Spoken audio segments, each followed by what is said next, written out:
I am Josh Avengoza and I am a 5th year BA journalism student. I'm Elisha Maureen, Tamayosa, 3rd year BA Broadcast Media Arts and Studies. I'm Klarissa Imperial, but you can call me Cla for short. I am in my, sabihin ko pa ba? I'm in my 5th year and I'm in BA Film in UP Diliman. Kalma lang kayo guys. Ako lang to, Liam Lim from Pre-AB Communication at Ateneo Diliman. Ateneo de Manila University. Okay, so I'm majoring in Ad and PR. But technically, AB Com lang siya. Sa BMAS, mas ano talaga ang pinaka-focus sa kanila, producing ng mga content and mas nagpo-focus sila sa broadcast, like sa TV, ganyan. Pagdating sa BMAS, more on visual tayo. May kalakip na visual, ganyan. Pag join kasi, print, sulat. Pero hindi necessarily may nakikita ka na kasama. I hear a lot, Give it to me. actually. Yes. Pero it's like katumbas ng mass comm people in UP Diliman is AB Com in Ateneo. Pero I guess hindi kayo as wild as us, admittedly. Although this is just us being very kabog. It's a very hard. Yun na masabi ko. If comparably, super hirap niyang course, especially yung when you make your product na. Ang ina-expect ko sa game, ano siya, masaya lang. Sabay syempre ng fun ay yung experience sa matutunan din yung everything about din sa course ng partner ko. Natatakot ako, baka ako yung dahilan kung bakit kami matatalo. Malas kasi ako sa dice eh. Hindi, pero I think, more than the knowledge about each other, I think dun finally makaklarify kung saan ba ako mali based sa perspective ko. Kasi parang, minsan, masyado tayong fixated sa kung paano natin tinitingnan yung mga certain na bagay. Na kailangan natin yung input ng ibang tao para malaman kung verified pa ba yun or ipa-fact check ba like a true Bascom student. I feel like I'm gonna have a lot of fun and for sure, bubuhatin niya ako. Medyo mabigat po. We expect to win. If we lose, luto ang laban. Pero sabi nga nila, go lang ng go!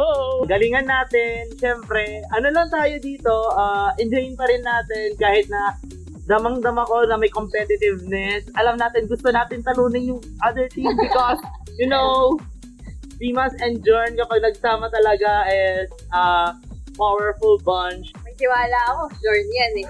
BMAS ako. Baka sanay sa pressure to.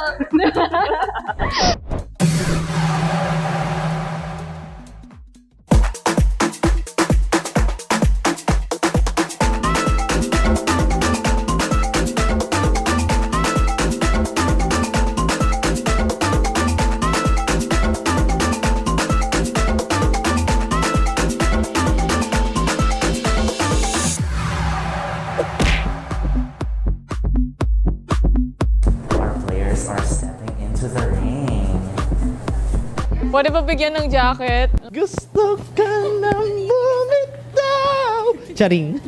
Handa na ba kayo, guys? Is it a cute jacket? Sige, sayaw kayo muna. Sige, sayaw ta! Okay, mukhang handa na sila.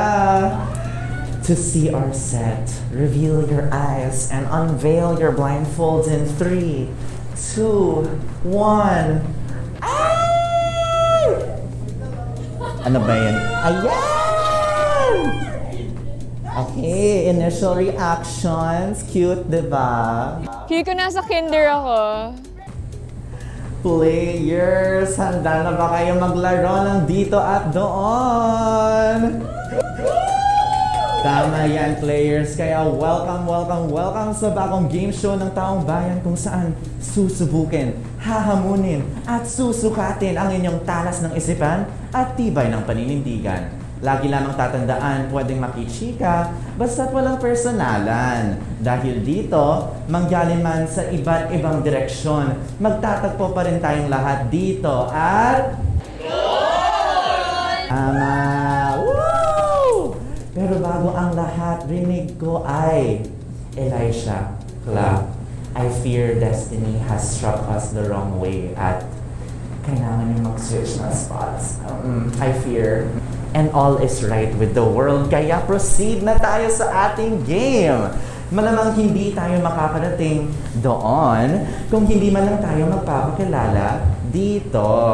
Siyempre, I am your wonderful host, Matt Vesinio, ang inyong magiging tour guide, spiritual guide, guidance counselor, at iba pang guide na kailangan nyo sa ating game na dito at doon. Pero kayo ba, let's introduce ourselves. I am Liam Lim, your kabog but very sabog 3AB communication student from Ateneo de Manila University. I have no tagline. I'm so sorry, but I'm Elisha Maureen B. Tamayosa, third year BA Broadcast Media Arts Study student. Woo, from UP. Hello, Clan Imperial 22 Quezon City! Hello sa inyo lahat. Ako si Josh Avengoza, lumalaban na ninindigan mula sa Journalism Department. So, now that we've introduced ourselves, paano nga ba laruin ang dito at doon? At ang inyong goal ay makaabante at makarating sa dulo o doon, ang pinaka-sentro nito. Kasama ang inyong designated partner para sa game. Liam, you are with Clap. Elisha, you are with Josh. Clap, you are with Liam. And Josh, you are with Elisha. Okay? Kaya na natin yan. Sa bawat turn at bawat discussion ng ating mga players, matutuklasan natin lahat ang iba't ibang mga natatanging kwento ng mga alagad ng media. Dahil saan ka man naroroon, magtatagpo rin tayo dito at... Doon! Tama! Woo! Pero before we get to the game proper, may I respectfully ask you to remove your shoes and your black belts. Hindi po kayo licensed Taekwondo masters. Ayan. We will now roll the dice per player to find out the order in which we play the game. So, siguro let's start with Liam. Can you approach our mahiwagang die and just roll it, you know? Okay, Liam, roll the die.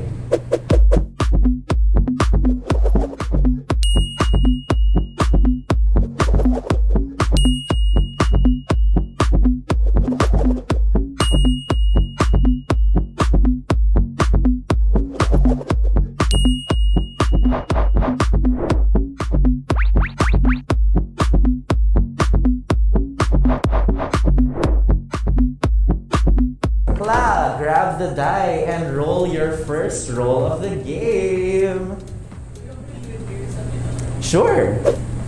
And Cla gets a 5. Okay, from outside the board, take 5 steps forward. That is 1, 2, 3, 4, 5. You've landed on Chica Minute. And your question is, what are your thoughts on the idea na baka raw distraction ang entertainment from our greater social issues? Napaka no-lifer naman ang nagtanong ng question na yan, for real.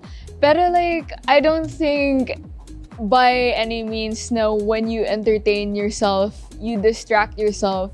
I mean, to be entertained and to enjoy life is human.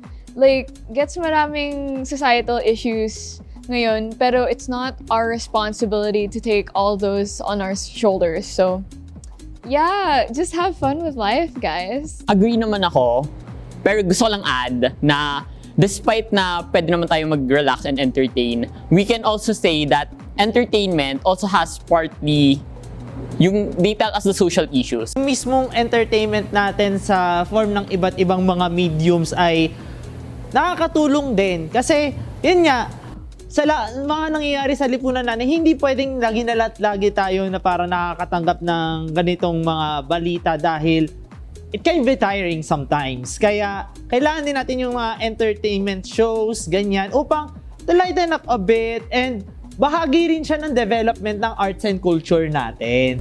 Tama yan, Josh. And because I like your answer, let's start you on the actual board.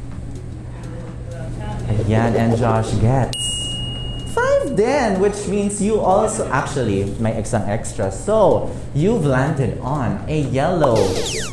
Hinala-tile. And for you, Josh, ang hinala-tile ay social life ba ang matatawag kung puro networking lang ginagawa ng mga nasa comm and advertising?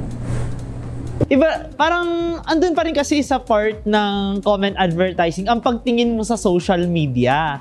Kaya para sa akin, hindi siya true or para siyang fake news dahil yung pagtingin din ng social sa networking ganyan, it's a form of communication in itself.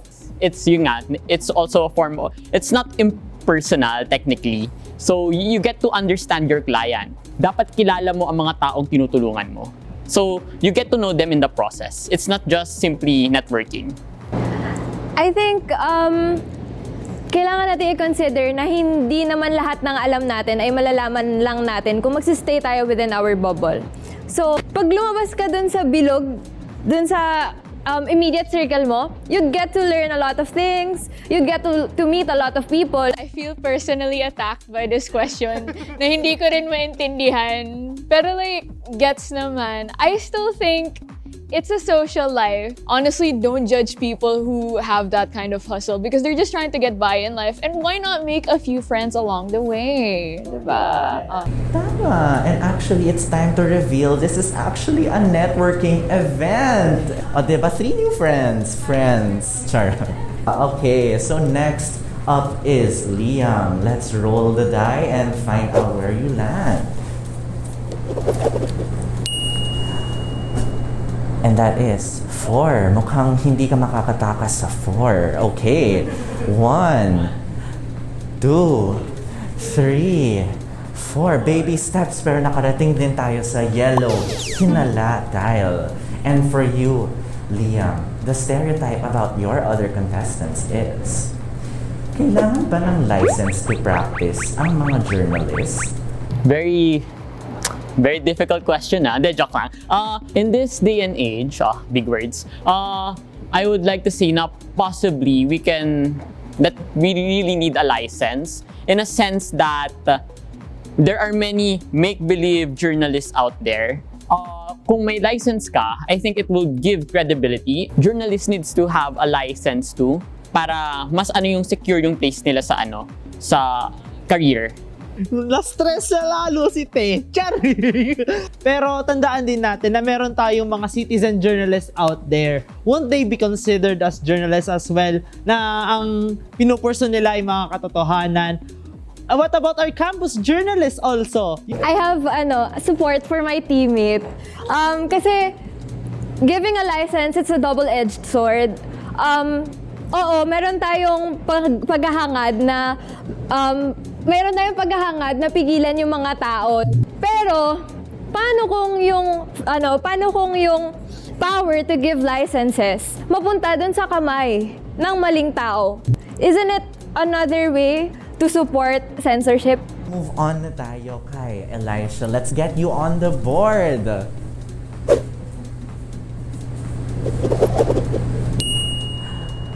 Five. Ayan. So, 1, 2, 3, 4, 5. Mukhang lahat tayo ay nag-chika minutes sa round na to, no?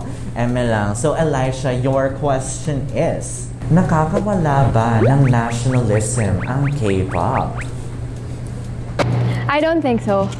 I think it's unfair if we call K-pop stans not nationalist people. Kasi parang, paano kung naghahangad lang din pala sila ng something better, especially if they know we are capable of that, di ba? Hindi porket na ang playlist mo ay puro Red Velvet, tapos sumasayaw ka pa ng OMG ng New Jeans, ay kinakalimutan mo na yung pagka-Pilipino mo. Yung emergence ng Hallyu Wave ng K-pop ay isang indikasyon na napapaunlad yung national culture ng Korea na nais natin dito sa Pilipinas. Correct. Tama naman yan. Kaya, stand your groups, pero stand your country at the same time. Tama naman. Okay, so at the end of the first round, mukhang very close ang ating teams. But I feel like may konting edge ang team Elisha Josh. Okay, so let's go to the next turn. Cla, grab the dice and let's keep it rolling. Ayan na. And Cla gets A2. Nako, move on naman tayo dyan. Pero kaya yan. Sige, 1 and 2. You've landed on a fabled kilusan tile. And it's under fact check or fake news. So, Cla, your question is rather, move backward kung nakapag-cram ka na ng paper within a tight deadline. And she moves backward dahil nakapag-cram na siya ng paper within a tight deadline. So would you say, tama. So how tight was the deadline and how much should we reward you for it? Very tight. 30 minutes. And it's not by, if that is the tightest deadline here, she gets to move back to her original spot. But if anyone else has submitted something in a tighter deadline than hers, she stays there. Wala kasi hindi na ako takot sa deadlines eh. Because of that, Cla, because you are the most clutch, deserve mo rin bumalik sa original spot. Yes. So you still moved on, and that means we are also moving on to Josh. Josh grabs the die while our assistant assists Cla. And Josh gets 4. 1, 2, 3, 4. You've landed on fact check or fake news, Josh, which means sasagot ka ng true or false dito. Ikaw ba palagi ang tech person sa mga GE classes? Feeling Thank you. fake news. Bakit naman, Josh? Pinaka na-assign lagi sa akin ay conceptualization ng topics, like for explanation, laging nagre-report. Hindi tech person ang Jorn and mass in general. Proofreader. Proofreader. Alam mo yung ikaw yung matitira dun sa docs tapos tulog na sila lahat tapos ikaw, ano ba to? Magsusulat ka lang ng Filipino, hindi ka marunong. Move on naman tayo kay Liam. 5. Ayan. So, let's go. 1, 2, 3, 4, 5. Chicken minute na naman. Diyos ko, ang dami pang culture questions natin recently. Okay, so Liam, your question is, do you believe being in a love team is the only way to make it big in the Philippines? I don't think so, but it really helps a lot. Kasi pag may love team ka, na ano mo yung yung isa sa mga primary trait ng mga Filipinos, which is love-oriented. Kapag sure ka dun sa love team mo, pag may sure audience yan, hindi na malabo na silat sila na lang lagi kasi sure yung return of income. Okay, sige, thank you, Elisha. And fair point din naman talaga dyan. So, Elisha, grab the die and let's see where you end up.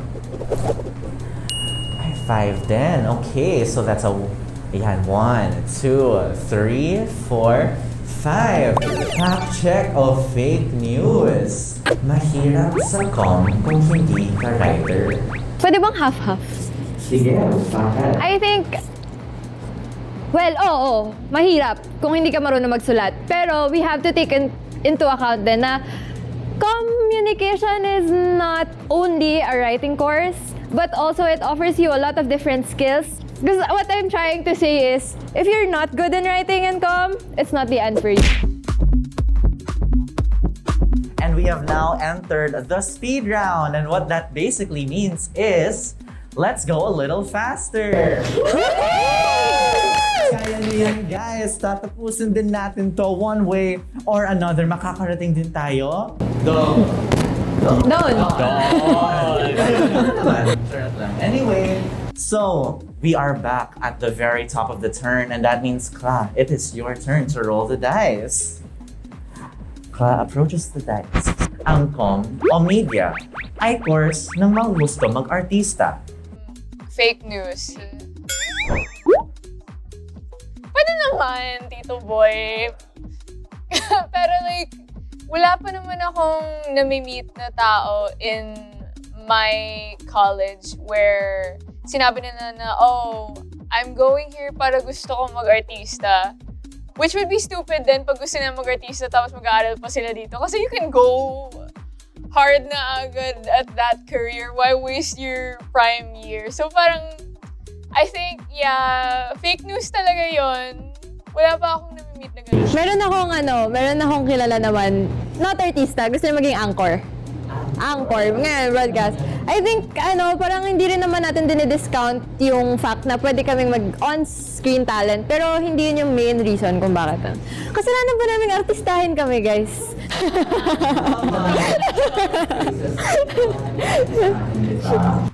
Today. And he approaches the fact check of fake news, Josh. Maraming ebas kapag fact check. Bakit naman? Masasabi ko maraming ebas kapag kasi yung mga students, baba dyan sa social media. Yung mga students, lagi yung nakikichismis ang kalmusal, tanghalian, hapunan at maging midnight snack o kaya merienda ay chismis at balita. Kaya maraming ebas sa mga students at malawak ang kanilang knowledge, whether pop culture man yan o maging sa mga seryosong mga isyong panlipunan. I agree with him kasi pag com student ka, so wala kang ebas, masala na yung important ebas, wala kang masusulat sa papel mo. Basically, to be a com student, you need to be socially aware rin. So thank you, Josh. And thank you, Liam, sa pag-share mo dyan. And dahil dyan, Liam, move forward ka ng isa before starting your next turn. Okay, and now you may roll the die. Ay, yan. Anong masasabi mo sa pagtanggal ni Elon Musk ng verification method sa Twitter? I think it's an endangerment sa data privacy especially. Kasi especially sa being victims of, I have a family member na victim rin siya sa mga data privacy. So I think this mga authentication is really important, especially for nowadays. Mabilis lang ma-phishing yung data mo and mabilis lang siya makuha. So if you remove pa yung mga verification, it makes it more dangerous. Especially na important ang data mo sa online world ngayon.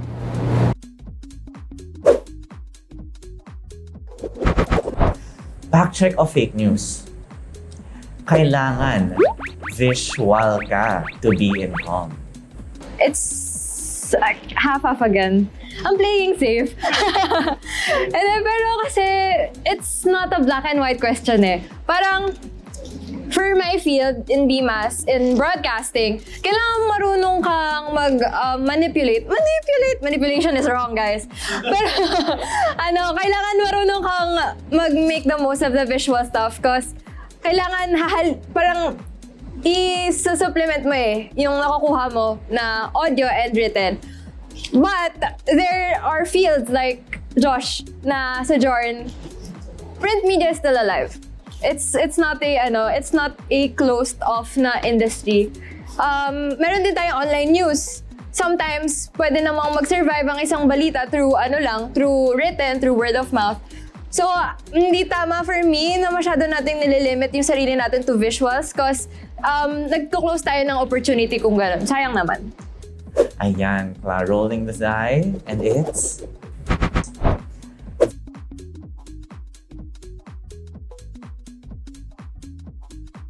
Can't be mass media. Can I answer that? I don't think video games can be mass media because that would mean you need a machine to play video games in. Whether this be like a PC, a laptop, a console, and not everyone has the privilege of being able to afford that, especially in this economy. It's a luxury to have those because, those things are purely entertainment. Maybe to a little bit contradict that. Sorry, teammate. Huwag mo ko sana saksakin. My stance on that, I think video games can be mass media in a sense that right now, like the Olympics, very big sports ang esports. So from that pa lang, it's kinikwento na siya. And to add, parang aside from gaming lang, video games in particular, can be accessible rin sa smartphones. So I don't think we should just limit ourselves to gaming consoles. So from there pa lang, na everyone has a phone. Like 3.2 billion around 3.2 billion people in the world. In the top 50 most populated countries have smartphones. We had both Leah and What? What? Both Liam and Cla move one step forward. Ayan, ang ganda. And that brings us to Elisha. Elisha, let's roll the back. Pasample naman ng best OPM lyric for you. Ano na lang, very mainstream, Ben and Ben.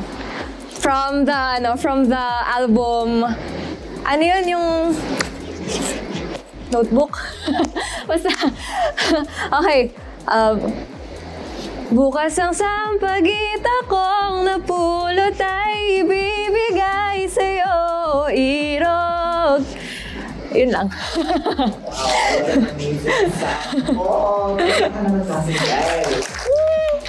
Ay, hindi. Calm ako, dahil hindi ako nahihiya. Joke lang. And dahil hindi ka nahiya sa pagbigay ng sample, move one step forward. That's right, guys. It's the speed round. Kaya lahat tayo one step forward. Charot lang yun. That's just Elisha. Okay. Next turn naman. Let's go, Kla. Balik sa'yo. Is the use of artificial intelligence in the media and entertainment industry ethical? I have not personally experimented on the capacity of artificial intelligence when it comes to media and entertainment. Pero the most experience I've had with that is I do voiceovers, and people use AI to generate people's voices. And that's scary because that means I could lose a job at any moment and be replaced by a robot. And for me personally, it's also scary that a machine can imitate your qualities as a human person, that which makes you very unique. And it takes I just need to say one sentence and people can replicate my entire voice. So now when you put that into perspective, what if that machine can do that for other jobs in media and entertainment? Great, we can do these amazing things with AI, but at what cost? Our humanity or the livelihood of other people, I don't think it's worth it. But I could be wrong because I have not really explored it. I think it's kind of tricky because kaya nga tayo nag-aaral, mass meaning people. And I think AI removes the agency of the people dun sa something na they can control. So, yes, merong hope, pero wala. Parang ayoko namang mag-live in a world na yung pinapanood kong teleserye, yung script gawa ng AI. Ang artificial intelligence kasi hindi naman pwede na gagamitin lang natin siya on its own. Yun kasi ang nagiging issue rin ngayon sa paggamit sa AI in newsrooms. Kasi nagagamit na rin siya in newsrooms. Yung paggawa ng mga balita para mas mabilis na maka-keep up with the news cycle. Pero tandaan natin na kailangan din ng human intervention para ma-set things straight. Artificial intelligence should be a tool in improving our production, our media experience in general, but not necessarily na siya yung magko-control nung media content na kino-consume natin. Your answers, everyone except Cla, because you just had your turn, move one step forward. Actually, very connected. Kaya na bang sabayan ng artificial intelligence ang artworks ng actual human artists? If yes, ano sa tingin mo implications nun? Para sa akin, hindi kayang tapatan ng AI ang artworks ng ating mga artista ng bayan, ng ating mga painters, sculptors, and especially mga visual artists natin. Kasi bumabatay pa rin yung artificial intelligence doon sa sining ng iba't ibang mga artists sa iba't ibang bahagi ng mundo. Kung matatandaan natin, may issues na nag-arise from AI na mga art na nagkakaroon na ng plagiarism, kinokopya yung kanilang mga likha o bumabase doon. At nawawala kasi yung authenticity kapag AI yung gumawa. And because I like Josh's answer, move one step forward na naman for Josh. Ayan. So let's get a move on with Liam. Ayan. Anong say mo sa love team culture sa Pilipinas? It's delicate. Because it's very famous, very influential, but at the same time, sometimes it's dangerous. Because for example, remember Aldab, I think it's one of the famous love teams. So people, when they heard that magpapakasal na si Maine, very super apprehensive, like nagkaroon pa ng parang cultish-like behavior na dapat na may tinatago daw silang anak, meron daw na hindi dapat sila tuloy, parang ganon. So basically, pinipilit ng mga tao yung gusto nila sa mga artista na hindi naman dapat kasi may lives rin sila outside of that. Because we had a tech scare, move one step forward for you. Tama yan, kaya move on na tayo kay Elisha. And that is a 6. Sige, 1, 2, 3, 4, 5. At ikaw ang ating Pinoy Big Winner! Pero, hindi ka pa nananalo, Elisha. You still have to meet up with your teammate, Josh. Si Josh ay nandoon pa. Ikaw nandyan Nandito ka na ako. So, Nandun pa siya. Malapit na siya. Pero, to give Josh a little heads up and a little help, now that Elisha has reached the center tile, Josh, whatever you roll, add 1. Wow. And because for the next turn. Tapos 1 yung nabunot niya. Oh my God. And that is a 5. And because of that, Kla is our second big winner! So, same rules apply to you, Liam. That's a +1 to every roll you have. And it looks like, Josh, it's looking bad, bestie. There, so Josh, let's roll the die. Yung rise ng digital media, does it mean na it is leading to the decline of traditional media outlets in the Philippines? Anong ibig sabihin nito sa future ng ating industriya? Evident naman na huwag na natin itanggi pa, nagkakaroon na talaga ng decline sa traditional media, sa larangan ng radyo, ng print, particular na. Nagkakaroon na talaga ng decline sa traditional media with the rise of digital media. Pag-decline ng traditional media, kailangan din natin i-address. Kasi, yun yung accessible pa rin sa masang Pilipino. Yung mga dyaryo, yung mga tabloid, yun yung nabibili ng masa, yun yung naabot sa mga komunidad.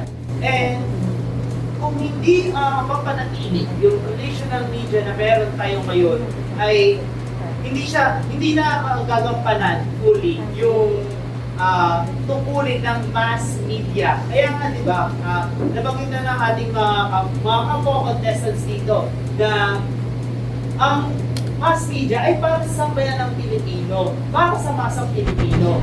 Okay, ayan. 3, which is a 4, which means Liam and Kla have officially won Team of Doon!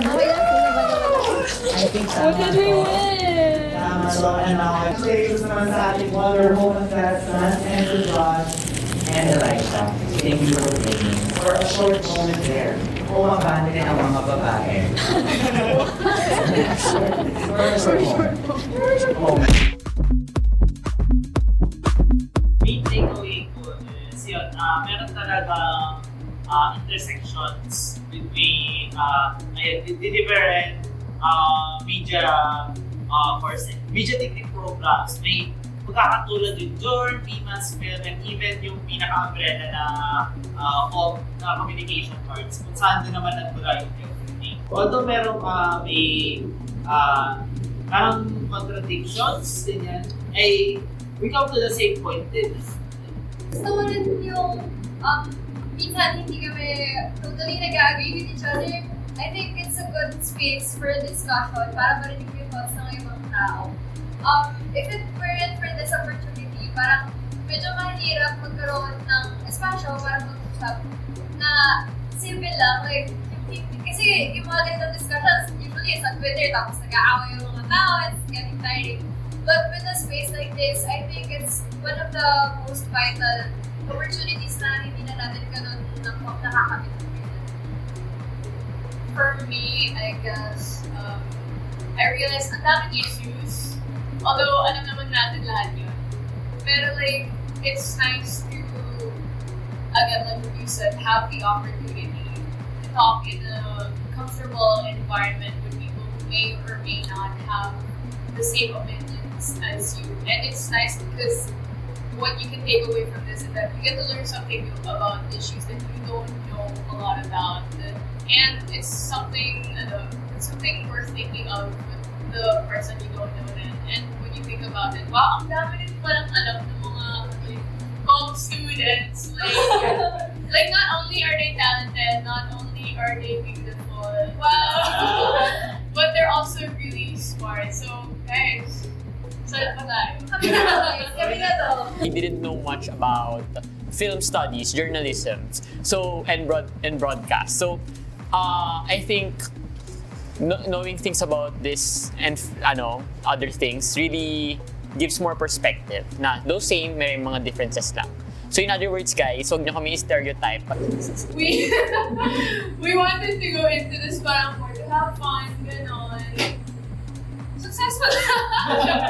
And it's nice to meet people with like different perspectives kasi we tend to be in an echo chamber. Especially, I feel like we're all guilty of doing that at some point. So, we talk to our friends. They're probably going to have the same perspectives on these issues. We talk to our course mates and we talk to other people in our field. We're going to have a tendency to be inside an echo chamber. So, it's just nice to be able to talk to other people from different fields. Na-view ko siya as a place niya para makapag-usap kami coming from different degree programs. So, okay lang, kahit hindi kami nanalo, okay lang talaga. Pero, it's an opportunity I want to trade for anything else. Ako message ko kanina sa inyo. I love you guys. I think, Paano yun? ko nalaman niyo yung message na? Pero I think yung love na yon, so kalaban din namin, I think nag-extend siya sa comm. Kasi in the end of the day, it's not just about winning. No, it's not just cliche na words na yun. Parang, kasi in the end of the day, the discourse about the comm track or the communication course itself is what we had today. So, I think we're all winners because of that. Paalala lamang, saan ka man naroroon, magtatagpo rin tayo dito at...